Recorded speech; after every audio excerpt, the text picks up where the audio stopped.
Selamat pagi adik-adik. Wah, kita bertemu lagi ya. Bagaimana kabar kalian? Harus tetap sehat ya. Coba langsung mau tanya, siapa yang pagi ini udah berdoa dan mengucap syukur kepada Tuhan? Coba angkat tangannya. Bagus.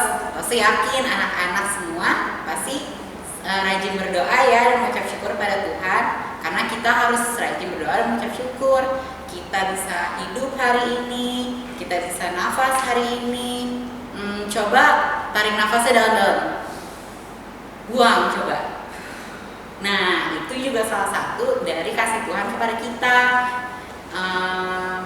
Sekarang kita mau mulai ibadahnya. Coba yuk kita fokuskan pikiran kita tetap sopan, kita beribadah kepada Tuhan. Kita berdoa dulu ya. Coba saya pimpin, lipat tangannya, tutup matanya. Tuhan Yesus, terima kasih atas berkat-Mu pada pagi hari ini sehingga kami boleh beribadah bersama. Maka kami berkati supaya ibadah ini boleh berjalan dengan baik dan lancar, dan biarlah kami boleh mengerti firman-Mu nanti ya Tuhan. Terima kasih Tuhan Yesus. Hanya dalam Tuhan Yesus kami berdoa dan syukur. Haleluya. Amin. Nah, adik-adik tahu tidak? Kita itu diciptakan berbeda-beda. Ada yang sipit matanya, ada yang belok, ada yang alisnya tebal, ada yang tipis, ada yang pipinya tembem, ada yang pipinya tirus, dan masih banyak lagi. Dan kita juga bisa berasal dari berbagai daerah. Tahu nggak di Indonesia ada berapa banyak pulau yang besar? Ada yang tahu? Ada 5 ya, ada Pulau Jawa, ada Pulau Sumatera, Kalimantan, Sulawesi, dan Papua. Kita bisa berasal dari mana saja. Tapi meskipun kita berbeda-beda, Tuhan itu tetap mencintai kita semua. Tuhan sayang sama kita semua. Tuhan tidak membeda-bedakan latar belakang kita. Nah, adik-adik yuk kita bangkit berdiri. Kita mau nyanyi Tuhan cinta semua anak.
Ya, begitu besar ya kasih Tuhan buat kita semua. Terus bagaimana dengan kita sendiri? Apa kita sudah sungguh-sungguh mengasihi Tuhan? Kita harus sungguh-sungguh ya dalam mengasihi Tuhan. Seperti lagu ini, I love you Jesus, deep down in my heart. Biarlah kita sungguh-sungguh mengasihi Tuhan dari dalam hati kita yang paling dalam.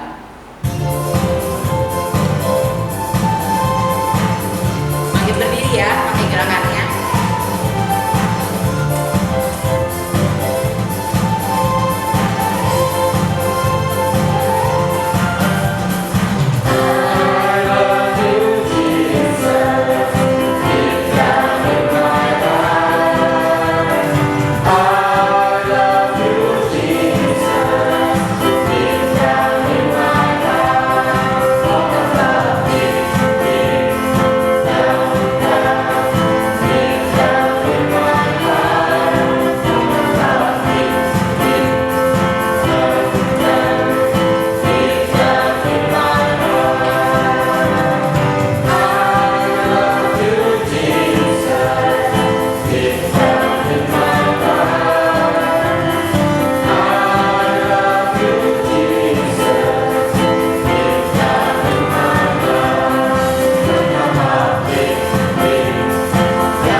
susah banget nih. Mau ambil buku aja nggak nyampe. Hai Dewi. Dewi sedang apa? Hai Elsa, ini Dewi lagi mau ambil buku, tapi nggak nyampe tuh. Di atas, susah. Gimana ya? Ada kursi. Dewi ambil kursi aja ya.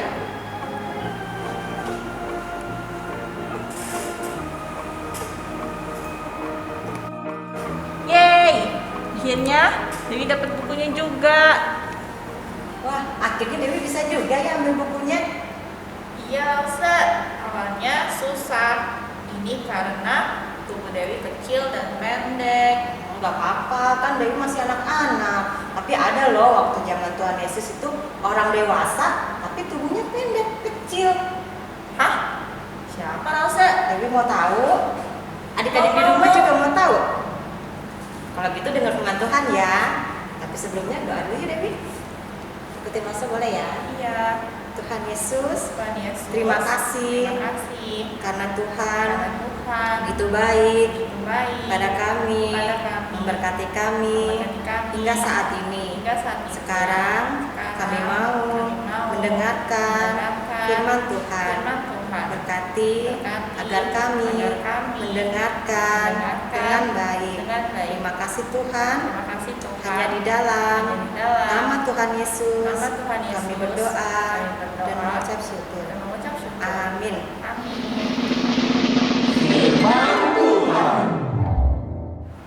Ustaz, jadi siapa? Jadi penasaran nih. Penasaran ya. Jadi namanya adalah Zakhius. Dia adalah orang Yahudi yang tinggal di kota Yeriko. Tapi walaupun dia kecil, pendek, dia orang kaya loh, banyak uang, banyak emas, rumahnya juga besar. Wah, enak ya Elsa, banyak uang. Pasti temennya banyak ya.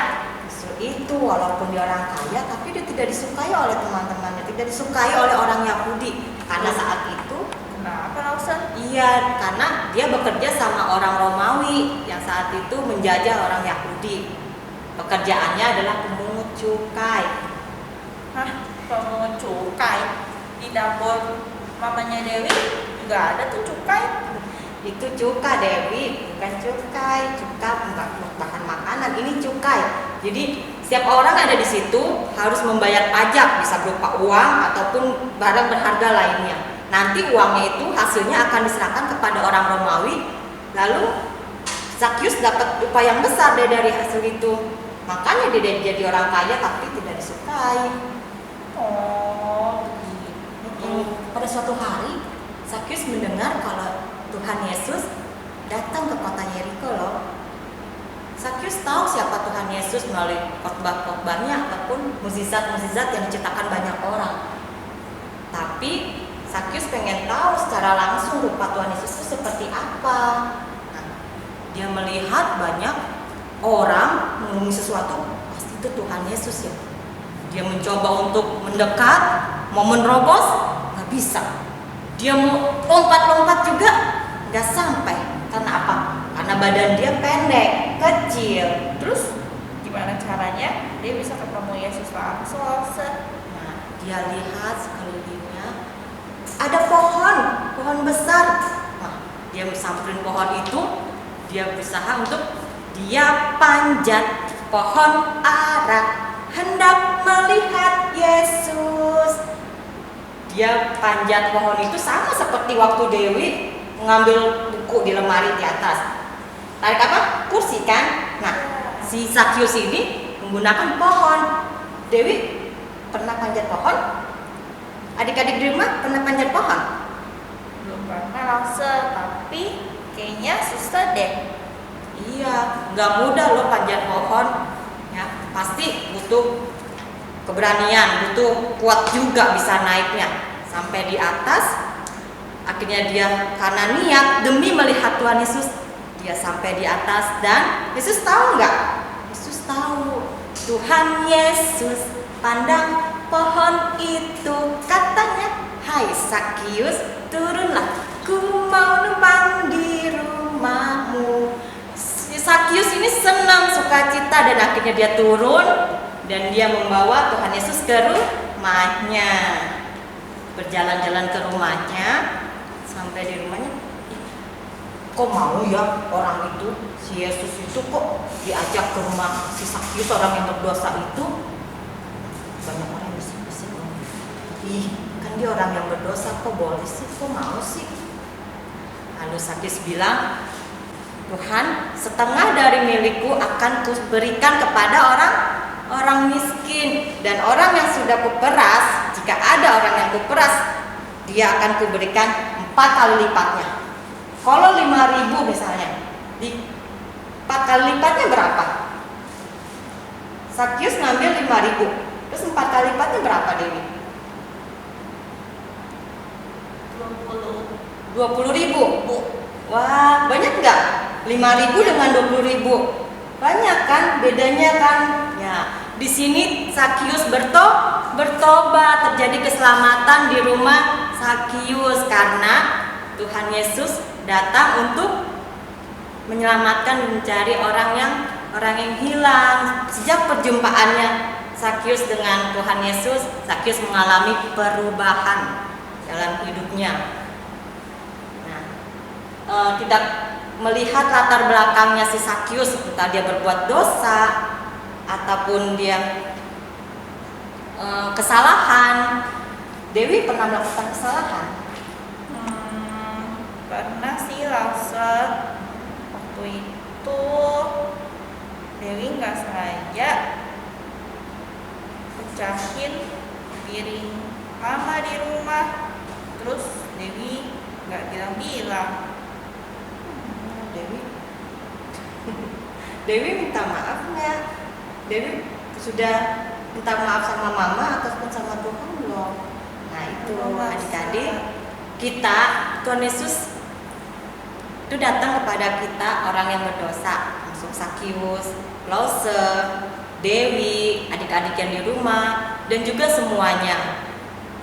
Kita kalau datang pada Tuhan mau bertobat, Tuhan pasti akan terima kita. Apapun kesalahan kita, apapun yang kita lakukan tidak menyenangkan hati Tuhan, kita mau datang pada Tuhan meminta ampun dan memohon maaf, Tuhan pasti akan ampuni kita.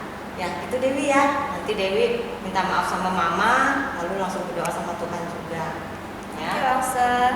Nah, adik-adik, biarlah sikap kita semakin mengasihi Tuhan dengan melakukan yang terbaik untuk Tuhan. Sampai di sini firman Tuhan kita berdoa ya. Tuhan Yesus memberkati.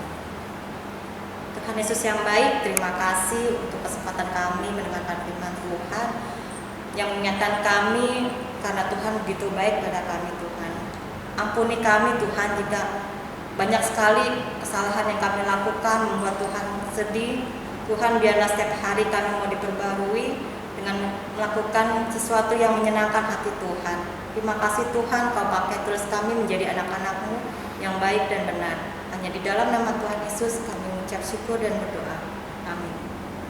Hai teman-teman, senang ya kita udah bisa sekolah lagi. Meskipun sekolah dari rumah, tapi Dewi senang. Teman-teman, senang nggak udah mulai sekolah? Oh iya, tapi beberapa alat tulis punya aku udah habis, pensil habis, bukuku juga sudah penuh. Aku mau pergi dulu deh. Dadah teman-teman.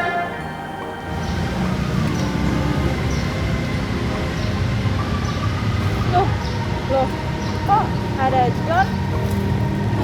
Semoga dia nggak lihat aku ya. Dia kan orangnya iseng banget, kadang suka bikin sebel. Aku lewat jalan-jalan aja deh. Dewi, sini. Sini dong, apa kabar Dewi? John, iya kabar baik. Kamu mau kemana? Itu, aku mau beli alat tulis di seberang jalan. Oh, di toko seberang ya. Sini aku bantu kamu menyeberang jalan. Di sini berbahaya, mobil dan motornya kencang-kencang. Mari aku bantu kamu menyeberang jalan. Makasih ya John. Mengapa ya John sikapnya berubah menjadi baik? Aneh. sekali. Jack, kamu ada di rumah nggak, Jack? Jack! Aduh, ada si John. Dia nakal, suka merebut mainan orang lain. Kalau dia tahu aku punya mainan baru, pasti bisa direbut sama dia. Aku sembunyikan saja.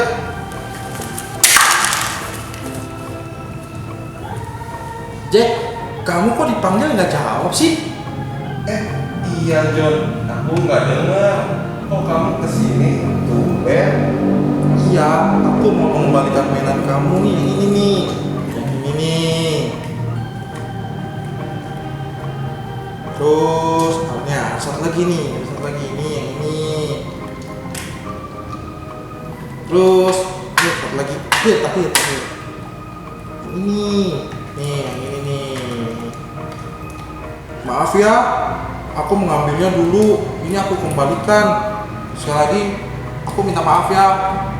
Ada apa dengan John ya? Kenapa ia berubah?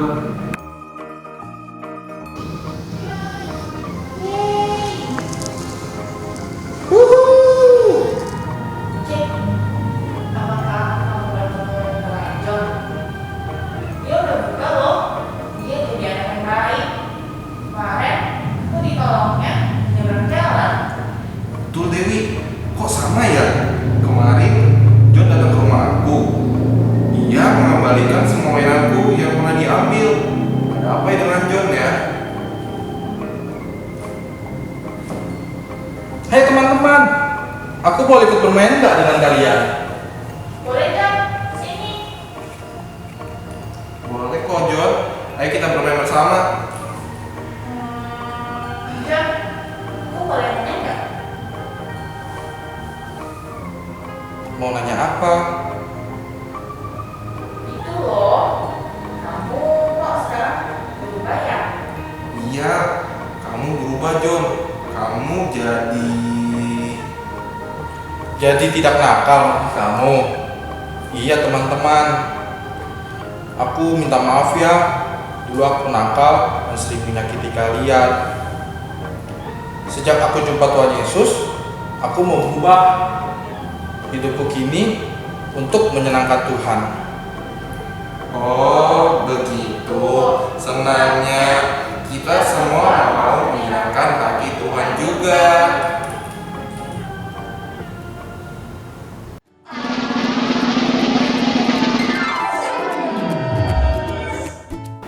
Adik-adik, kita ketemu lagi di Aleptea Science. Nah, hari ini yang kita butuhkan untuk lakukan eksperimen kita, adik-adik masih ingat kan dengan gelas ini?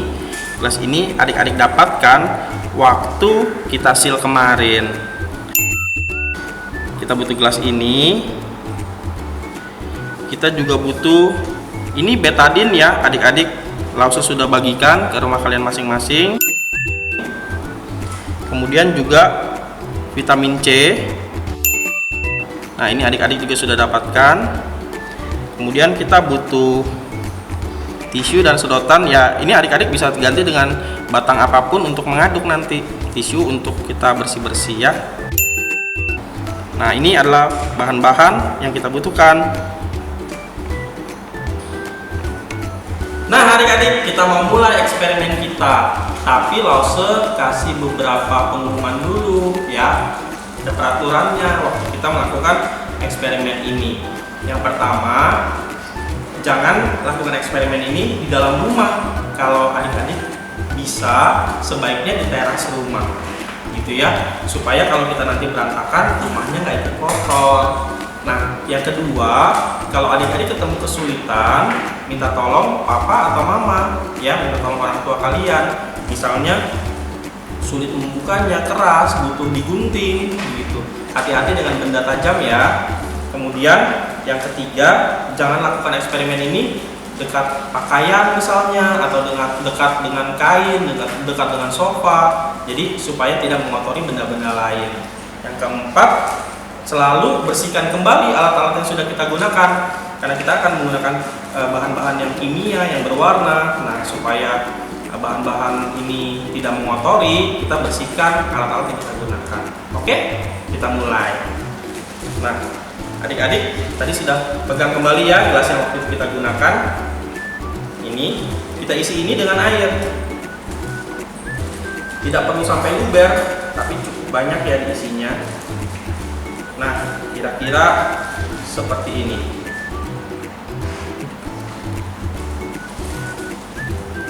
Oke.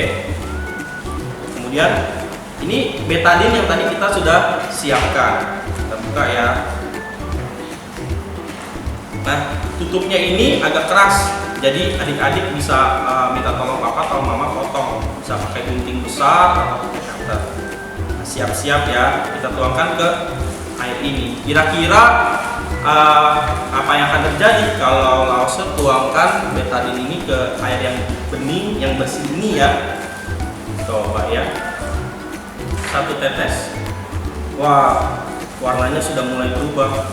Nah, adik-adik, sementara kita melakukan eksperimen ini, Lause jelaskan betadin ini melambangkan dosa yang kita buat tiap-tiap hari, perbuatan-perbuatan dosa yang kita lakukan, segala yang kita katakan, mungkin yang kita pikirkan, yang kita lakukan, yang tidak menyenangkan hati Tuhan, itu semua perbuatan dosa.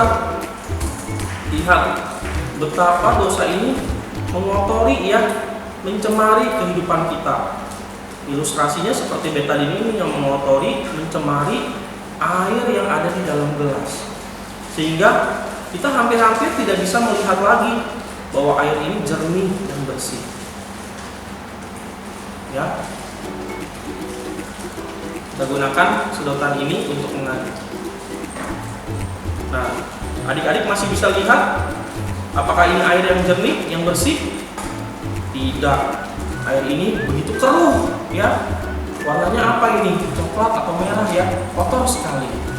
Nah, ini ibarat kehidupan kita, perbuatan-perbuatan kita yang berdosa yang tidak menyenangkan hati Tuhan. Sekarang adik-adik ambil vitamin C yang tadi tuh ya. Vitamin C ini Lause potong, Lause belah karena kita hanya butuh sedikit. Ini 1/4-nya kira-kira.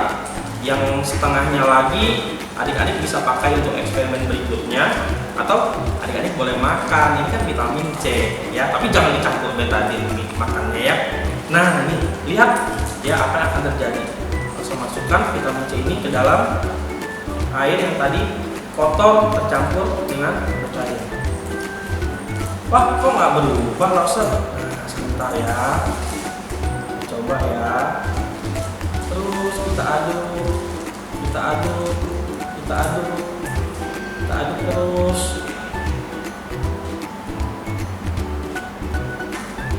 Terus. Wah, berangsur-angsur warnanya menjadi jernih kembali. Terus. Lihat ya. Nah, airnya sudah jernih lagi. Nah, secara ilmiah betadin ini adalah povidon iodin. Iodin itu yodium. Nah, yodium itu dia kalau ketemu dengan vitamin C itu nama ilmiahnya ascorbic acid ya. Dia akan bereaksi, akan beroksidasi sehingga melepaskan elektron-elektron sehingga warnanya bisa menjadi lebih jernih ya. Nah, demikian pula dengan kita nih. Tadi kehidupan kita ya kita isi dengan perbuatan-perbuatan dosa, perbuatan-perbuatan yang tidak menyenangkan hati Tuhan. Tapi waktu kita bertemu dengan Tuhan Yesus, berjumpa dengan Tuhan, sama seperti Zakheus yang tadi diceritakan, harusnya hidup kita berubah.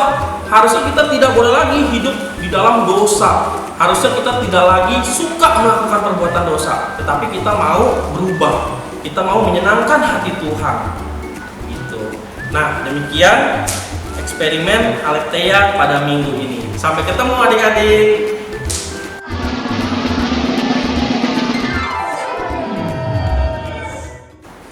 Nah, adik-adik sudah mendengarkan firman Tuhan kan?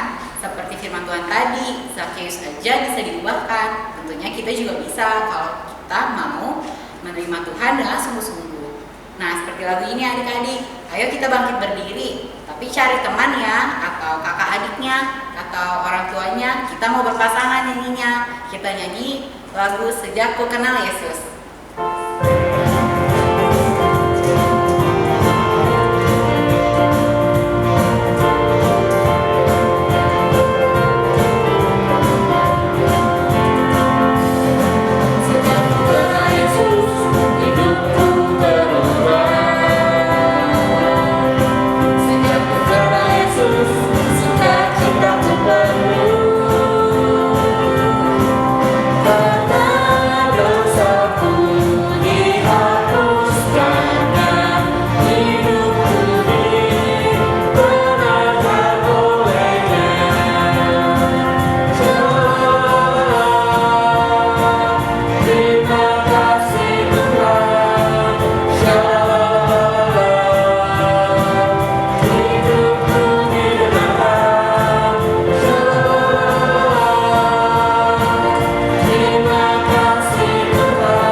Dah adik-adik, sampai jumpa minggu depan ya.